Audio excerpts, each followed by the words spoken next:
farmers, get punished for nothing. Okay. Yes, Junet? Mr. Speaker, just still on the issue of sugar. Mr. Honorable Nominee, you can see there's a problem in the sugar industry. And stories after stories have been happening for many years, how the sugar sector will be revived. But there's a program the government has started, and they have done well now, I can see in Mumias, the leasing program, and it is bearing, results. What are your thoughts on that? Because I come from a sugar growing area. I want to see what your I want to hear what your thoughts are on that. Thank you very much, Mr. Chairman. I agree with the Honorable Junet that part of the problem, obviously, in the sugar industry, I'm speaking very quickly on these issues, because as you can see, the time aspect. Your time is up, actually. Yes, absolutely. I want to say, Mr. Chairman, that the issue that we want to address, and it is good that the Chairman has pointed out that the bill, is just waiting for the aggression. Increasing efficiency or production is part of the solutions that Honorable Emase was raising. Because if you increase efficiency and you reduce the cost of production, then automatically that wastage that was happening within that structure would go to the farmer. It goes without saying. And it is clear, anybody who has been following that sugar sector issue is clear. With the kind of debt write-offs that we have done as a government, it means that you can reduce that burden a little bit.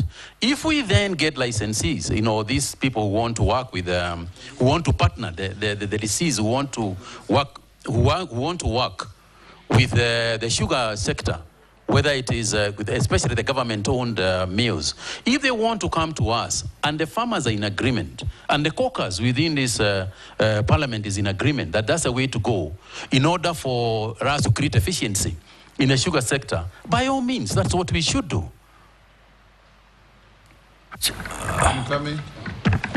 Thank you, Honorable Daoud, you've had more than your fair share. Yeah. Which one now? Mukami?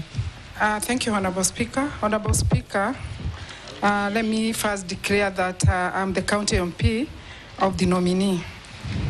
Honorable Speaker, we have a very serious problem in the pyrethrum sector. Right now, I've received a message from a farmer. They are saying for the last 3 months, they have not received the money after delivering the pyrethrum, and yet, even the workers have not been paid for 2 months. So, Waziri, I would like to hear what you are going to do about that and the measures you are going to take to make sure that we avoid such delays. The other thing is about the dairy farmers. How will you institute reforms in the dairy, tea, and coffee sectors to boost productivity? Thank you. Thank you, Russell. Data Russell. Thank you, Honorable Chairman. Honorable Mutahi, the objective of the national livestock vaccination is to strengthen disease control and surveillance to create a disease-free zone in Kenya. Exactly. For Kenya to access international markets and expand the livestock export market. If we go by what you said, that a farmer can be given choice whether to vaccinate his cow or goat, then we are unlikely to achieve this objective. Are you likely to stand by what you have said, or you are likely to change your mind if the House approves your nomination? Secondly, it is on food security. Thank you, Raz. I was going to ask him the same question.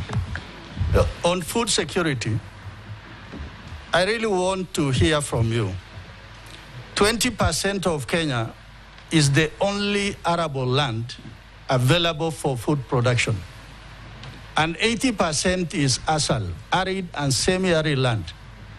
This is a debate since independence.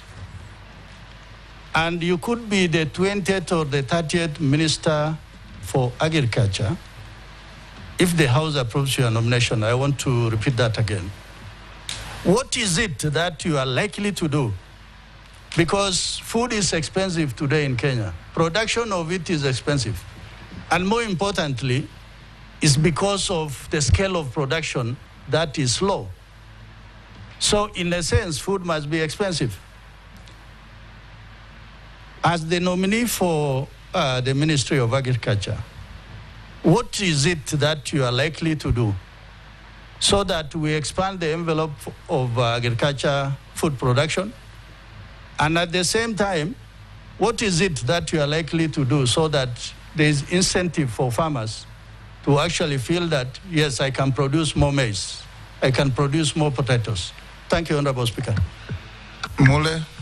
Thank you very much, Mr. Speaker.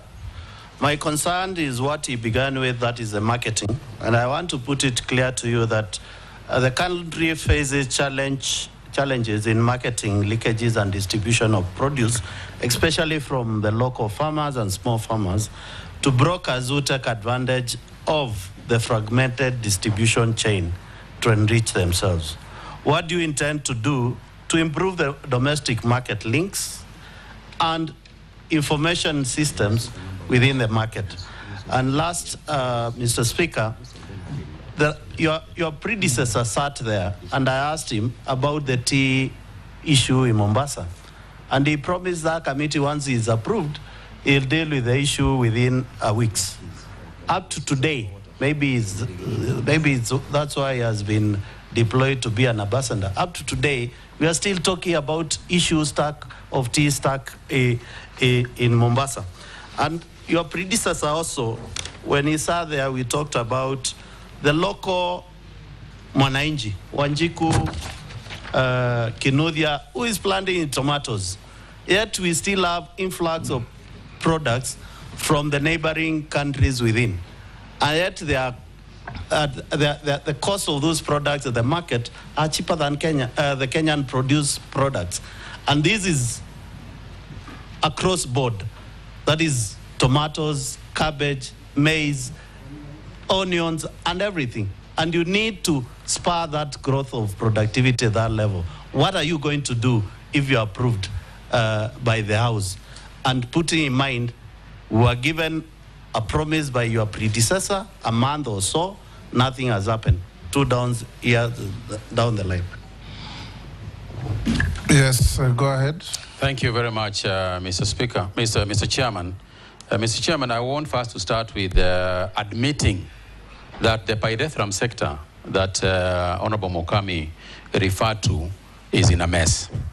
To put it any other way, would be to do the proverbial ostrich, thing and bury my head to the ground. And the only thing I can say is, broadly speaking, it is an area I intend to sit with the industry itself, the entire industry, and unravel whatever has been bedeviling it since almost independence. Since the Americans got out, who are buying this pyrethrum of ours, we have never quite recovered in the pyrethrum sector. And all I can say is that I will need time to sit with them so that we can resolve whatever issues exist with them. I do not have the silver bullet with me right now. The second thing is on the issue of dairy farmers. I think I spoke at length about the industry, to the extent, and I think it's the Honorable Junet who raised it, that I have to work with the marketing agencies, particularly the cooperative ministry, in order for us to streamline. But for me, there are a couple of things that we can do anyway in agriculture. The first thing is that I said, and to begin with, and perhaps that is what I'll eventually end with, that we have to put money in the farmer's pocket. Coffee, for example, and I'm referring to coffee because you have raised it, not because, and I grew up there, so I know a little bit more about it. Coffee, for instance, was biggest challenge has always been the gap between the farmer and the market. The fact that you grow coffee and give it to somebody, you have no idea how much you have sold it at. You have no idea who is going to process it. You have no idea where it is going. And sometime in the future, you expect to be paid. That's a problem. There is no such business case that can exist anywhere, whether in farming or in any other areas. And I think that closing that gap and I hope that the coffee bill also being proposed, is that closing the gap between, whether it's in sugar or any other product, closing the gap between the farmer and the market is crucial. It must be squeezed. It must be squeezed so that the farmer can also be the person who knows a little bit about the market. And I'm glad, Mr. Chairman, because under the current structure, at least my understanding as I speak today, is that cooperatives are also getting broking licenses. And as you know, that went to the CMA. They are the ones who are approving that structure, so that the cooperatives themselves can also form part of the marketing team. Private sector does that. If you go and see Sasini tea or Sasini milk, Sasini coffee in the supermarkets, it's actually processed by the grower of Sasini. So it is something that we must face in order for it. But the other thing is the productivity per acre. You know, the aspect of the quality, the quantity of produce. Again, even if you look at both coffee and tea sector, if you look at the sugar sector, what you'll find is that the private sector players can produce a ton within, one metric ton can come. They have got a ratio of 10:1 for the private sector and 15:1 for the government sector, which informs also what Honorable Junet was talking about. So I think that that linkage between efficiency, private sector, the buyers, and the farmer is a solution to our problem. Mr. Chairman, on the issue of Russo talking about, Mheshimiwa talking about the question that I said, the freedom. You know, I want to be clear on this. There is no farmer, in my opinion, a sane person, who is going to refuse to protect his cow or to protect his herd at all if the alternative is that the herd is going to die. What has been missing is a communication and engagement with that person so that they understand exactly what the stakes are and that choices have consequences. Currently, we only vaccinate about 10%. So we will never be able to be disease-free at 10%. If we increase that figure over a period of about 3 to 4 years, say, for example, cover 90% over 3 years, we begin to be FMD disease-free. So my intention is not, as it were, to say that I have given people assurance and then kept back, slept on it. It is to make sure that the communication in which we are executing will make sure that the farmer is ready to do what he needs to do to protect his livestock. And I commit myself to that. That's not what you said earlier. I said, Mr. Speaker, Mr. Chairman, Nominee, earlier you said, I will turn up with my vaccine. Do I vaccinate your cow? You say, no, I leave you and move on. And remember, can I explain? Just hold on. Just hold on. You are here to answer questions. Yes. You turn up with your vaccine. The farmer says, I'm not interested. You leave the cow and go to the next. Now, the cow you have left behind is bearing a disease that will infect the one that you have vaccinated next door. So is that how you want to run the ministry, or you have vacated that position? Mr. Chairman, I have not vacated that position. Let me explain. Don't take it too literally. I think that is the problem. That's what you say. What I'm saying, Mr. Chairman, Mr. Chairman, is this. I say it and I repeat. Nobody is going to be forced. You cannot go and force a farmer with a gun or whatever it is to go there and tell a farmer, you must absolutely vaccinate this cow, or else I'm going to take you to a police station. That is not the way to approach the issue. The choice that I have created, Mr. Chairman, is a choice where you are saying, listen, there is no force of vaccinating your cow. However, if you don't want us to vaccinate it, we can leave it. However, these are the problems that you are going to incur. And that is why I'm saying, Mr. Chairman, nobody with the proper communication is going to make that choice.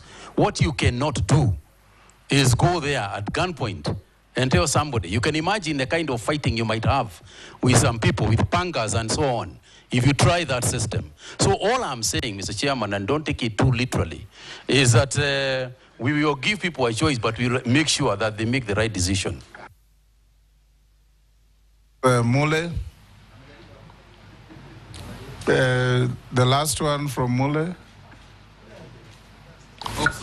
I'd ask. Products from our neighbors. Yeah, sorry, Mr. Chairman. Yes, on the issue of the East African situation, it's a challenging one, Mheshimiwa Mule, because we have got the East African Protocol, which has given us certain conditions. We have got the COMESA Protocol, which has also given certain conditions. And the only way for us to work on this issue is to make sure that our cost structure is not as high as it is. In other words, if we are putting this, and perhaps what the government has started in terms of subsidizing fertilizers and subsidizing other farm inputs, can assist us in bringing down our cost of production so that our people, the prices of our goods are not, do not exceed those ones of Uganda and Tanzania. We have got quotas.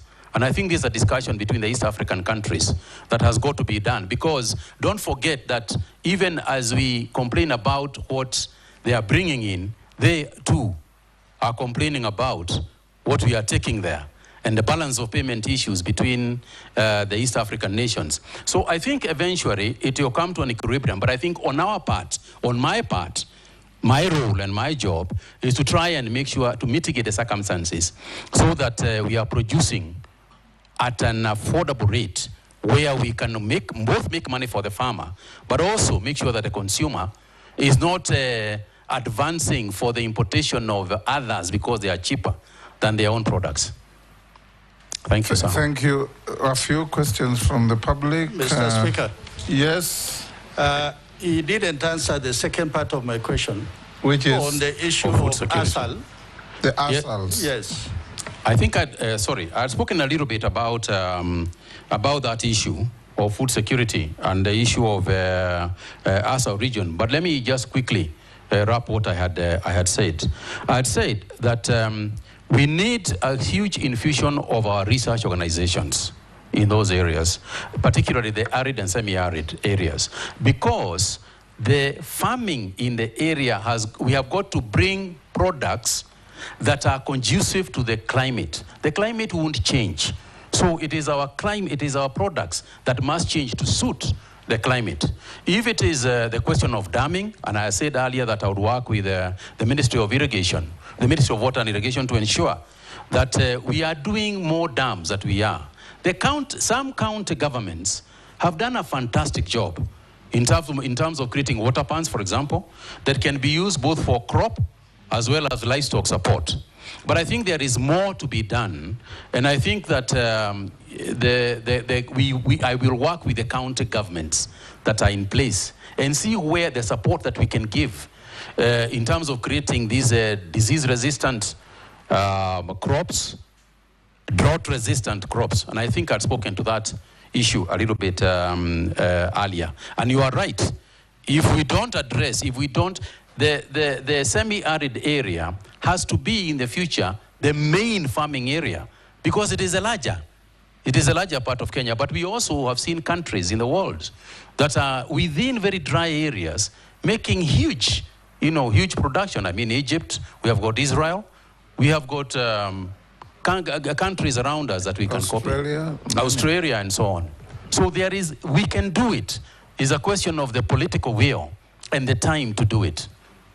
Thank you. Mishi? Mr. Speaker. Mishi's question about the planned crops of the coast. Yeah, Coconut, Bixa. Did you answer that?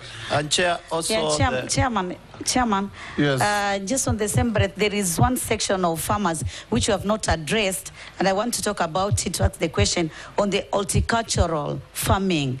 There is this question, and it is some challenges, especially the stringent international standard which they are facing. The other one is the Ethiopian's fledgling cut flower industry. So how are you going to intervene so that you ensure that our farmers doing horticultural also can benefit from this? Chair, if we can respond to the issue of the bulk tea at the port of Mombasa. I know it is a serious issue whereby it is holding serious economic background to this country. And we really need very clear directive from him when he takes off the ministry. Because last time we were given 2 months to handle it. It's still there.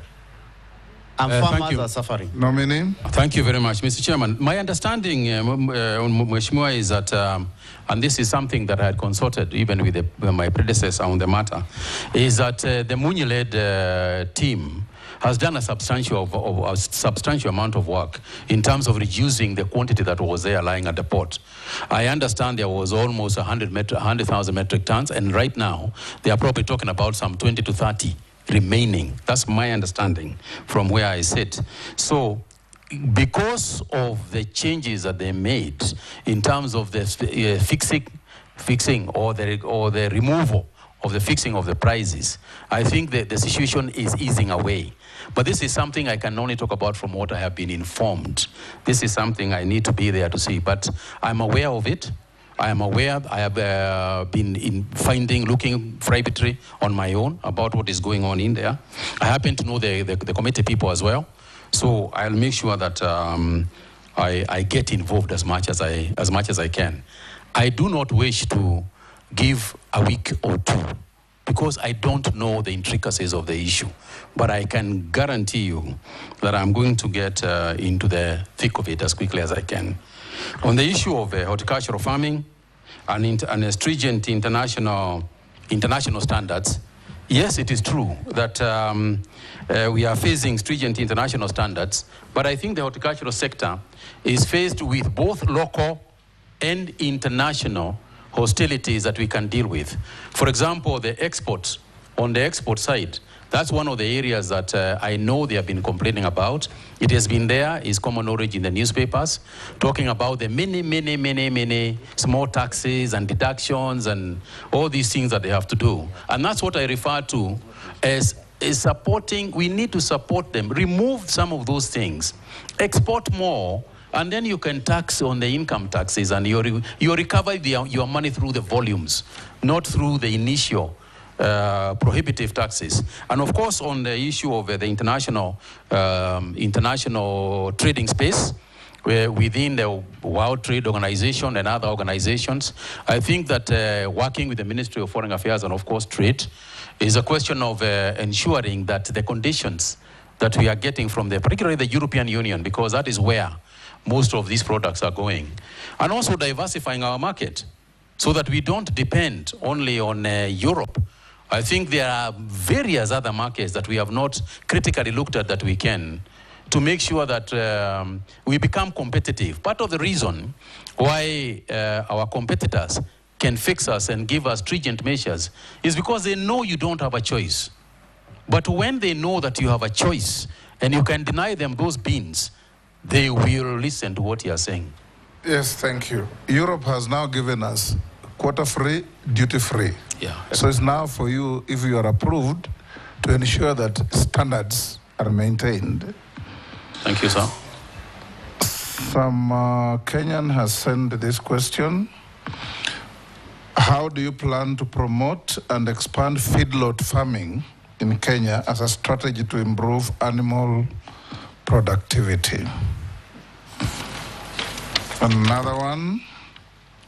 How do you plan to address productivity limitations, enhance Kenya's food security, and prepare the agricultural sector to meet the rising demand for diverse food products, such as fish, dairy, and meat? And the last one is, you've not told the House what you have ever given back to Kenya as a Kenyan. Thank you, sir. I think I'll start with the last one. To say that, Mr. Chairman, as an elected member of Parliament and as a parliamentarians in public service, all you do, and I'm sure the honorable members around me will agree, is give and give and give. I think that is something that we can all agree in this house every single day. You are giving back every single day of your life when you work for the public, and you do so legitimately and honestly. All you are doing is giving back to the community. And I do give back, and I think I have something to give back. And it is the public also that has created us, has created me, through the education, through the jobs I have had. It is the public. So we do need to give back, but I put it to the questioner that we do it every single day. Mr. Chairman, on the issue of promoting the feedlots, I think to the question that the honorable member had asked about the dry areas, the feedlot is one of the key solutions to that issue, because syrages, hay storages, these are some of the measures that we have to be able to take in order for us to have that storage, warehousing those things, so that during a dry season, we have got at least some measure of mitigation before the rains come again. And as I said, this is something that we need to work with the county governments. Even as we talk about food security for the human beings, we also ought to talk about food security for livestock, because livestock is also part of food security. So if we had that issue of feedlot, and we say to ourselves as county governments, backed by the national government, that anytime there is, like now, when the hay is available all over the country, let's make sure that we stock up enough for a rainy day, even as we stock up, for the people who own the livestock, because sometimes their livelihoods depend are the same. On the issue of diverse food products, yes, I agree that it is time to look at even going back to some traditional crops like sorghum that we used to grow, millet that we used to have. But this is happening almost automatically because the current consumer is also becoming very aware and health conscious. So that 10 years ago, there was very little demand for millet and soya and so on. Today, that is something that is growing, and if you go to supermarkets, it's happening. But we must also remember that urbanization and lifestyle changes are also going to create different demands that have not been there. For example, rice, the demand for rice is the fastest growing in the country. Why?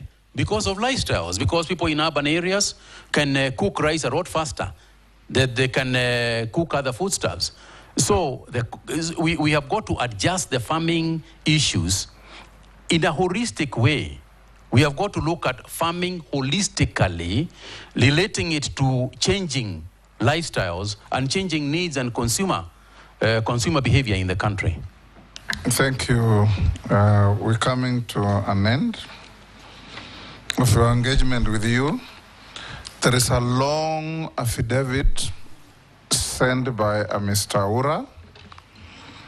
Members have had the opportunity to look, because we shared that with the nominee. I've had an opportunity to look at your response, and I find the same substantially satisfactory.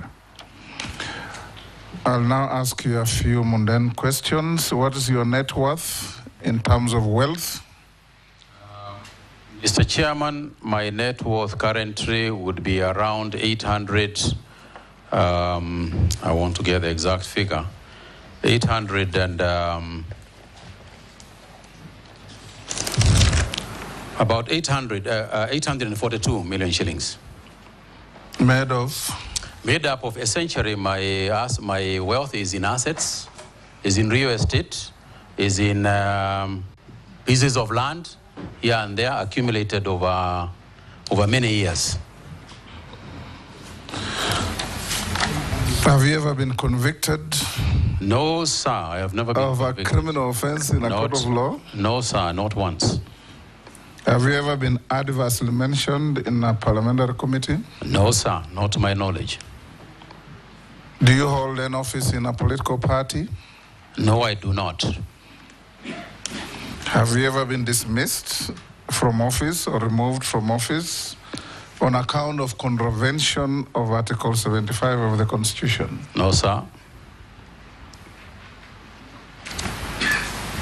Have you ever been associated with the practices that depict bias, favoritism, tribalism, nepotism in the discharge of public duty?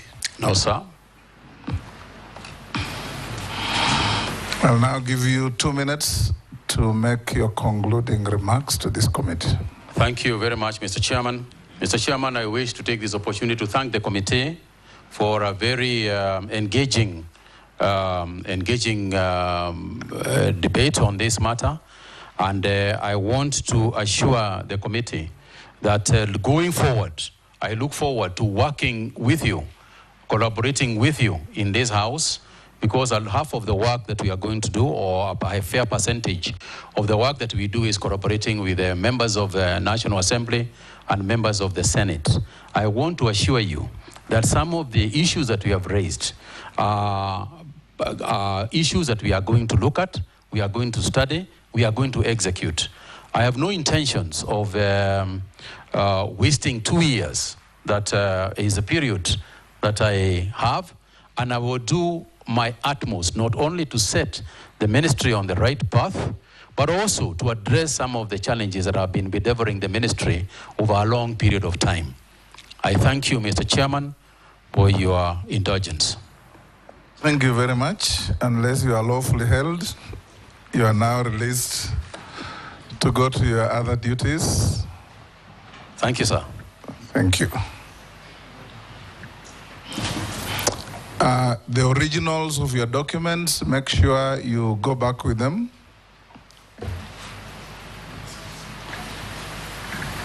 Thank you. Have a good day.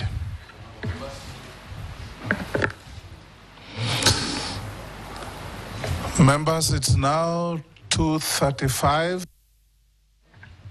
I'll give you a lunch break of 30 minutes.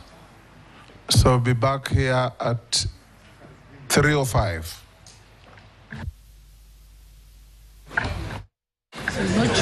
Pardon?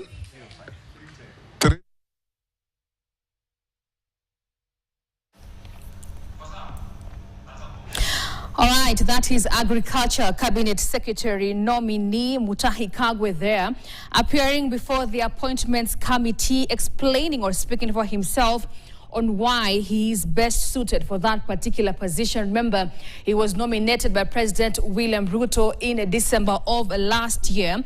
When he appeared before that committee, Kagwe talked about the controversial livestock vaccination exercise, saying that once he is approved into that particular docket, he's not going to force any farmer to have their cows vaccinated, rather says that it is going to be voluntary. Remember, President William Ruto said last year that that particular exercise was going to begin in January of 2025, but it is yet to begin.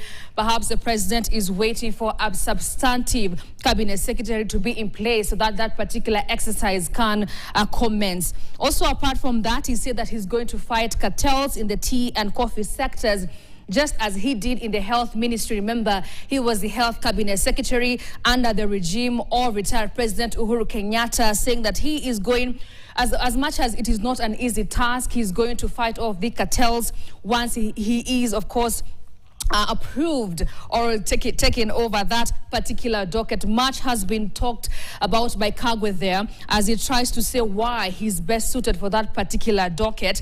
We are just going to be giving you some of those bits in our social